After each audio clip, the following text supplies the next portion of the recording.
সাংবাদিক ইলিয়াস হোসেন কি বললেন শিক্ষামন্ত্রীকে নিয়ে। শিক্ষামন্ত্রী মিলন ভাই, আজকে থেকে আপনার পাশে আছি। আজকের বক্তব্যের পর আপনার ভারতের ব্যাপারে অবস্থান নিয়ে আর কোনো সন্দেহ নাই।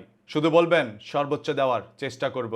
বিস্তারিত কমেন্টে যে এই ভিডিও লিঙ্কটি দেওয়া হয়েছে, আসুন একটু দেখে আসি কি এমন বললেন শিক্ষামন্ত্রী। আমরা স্বাধীনতা পেয়েছি ৫৫ বছর, পাকিস্তান স্বাধীন হয়েছে ৭০ বছর। আমি এই স্টলগুলো ঘুরে মনে হলো সমগ্র পাকিস্তান আমি ঘুরে আসছি এবং তাদের যে শিক্ষায় যে ব্যাপক উন্নয়ন ঘটেছে আমি সত্যি ইমেজড। তাদের শিক্ষা ব্যবস্থা অনেক অনেক এগিয়ে গিয়েছে। এখানে শিক্ষামন্ত্রী জনাব এহসানুল হক মিলন সাহেব বলেছেন, আমি পাকিস্তানের বিষয়গুলো দেখে খুবই মুগ্ধ হয়েছে। পাকিস্তান অনেক উন্নত একটি দেশে রূপান্তরিত হয়েছে। সেই দেশের কালচার আমাদের কালচারের সাথে মিল রয়েছে।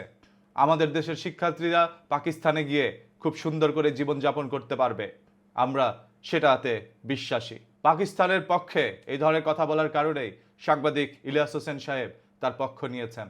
বলেছেন, আজকে থেকে শুধু ডাক দিবেন, আপনার জন্য সর্বোচ্চ করার চেষ্টা করব ইনশাআল্লাহ। তিনি এইখানে পাকিস্তানের পক্ষে যে কথাগুলো বলেছেন, এর আগে হয়তোবা অন্য কোনো এমপি মন্ত্রী দ্বারা আমরা এই ধরনের কথা শুনিনি।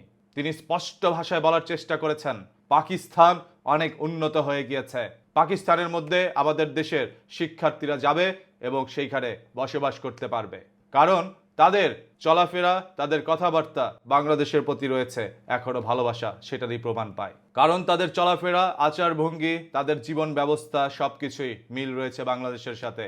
তাই আমাদের দেশের নাগরিক এবং পাকিস্তানের নাগরিক একে অপর দেশের মধ্যে জীবনযাপন করতে পারবে।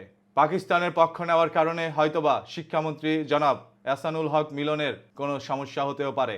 এর আগেও আপনারা দেখেছেন, পাকিস্তানের পক্ষ নেওয়ার কারণে শিক্ষামন্ত্রী এহসানুল হক মিলন সাহেবের এই বক্তব্যগুলো ইতিমধ্যেই সোশ্যাল মিডিয়ার মধ্যে ব্যাপক পরিমাণ সাড়া ফেলেছে, যেটা অতীতে কখনোই তিনি সাড়া ফেলতে পারেননি। আপনারা দেখেছেন কয়দিন আগে শিক্ষামন্ত্রী যখন বলেছিলেন এখন থেকে আর নকল চলবে না, পড়াশোনা করতে হবে, তখন এটা নিয়ে সোশ্যাল মিডিয়ার মধ্যে অনেকেই ট্রোল করে যাচ্ছিলেন। একজন মানুষের ভয়েস বা কণ্ঠস্বর এরকম হতেই পারে, সেটা নিয়ে মজা করা কখনোই কোনো শিক্ষিত লোকের কাজ নয়। যারা বিদ্যালয়ের মধ্যে লেখাপড়া করতে যাচ্ছেন তাদেরকে প্রথমে শিক্ষকদেরকে সম্মান করতে হবে, আর সেই শিক্ষকদের পরিচালনা করছে শিক্ষামন্ত্রী।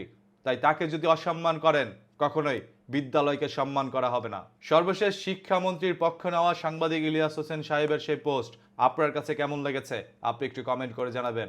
দেখতে চাই আপনাদের মূল্যবান মতামত। আসুন এইভাবেই সরকারের বিরোধিতা না করে সরকারের কর্মকাণ্ডে সাহায্য করি, এতে করে আমাদের দেশেরই ভালো হবে। বিরোধিতা করে শুধুমাত্রই সমস্যা সৃষ্টি করা যায়, তবে সেটার সমাধান করা যায় না। সমাধান করার জন্য দরকার সবার সাহায্য।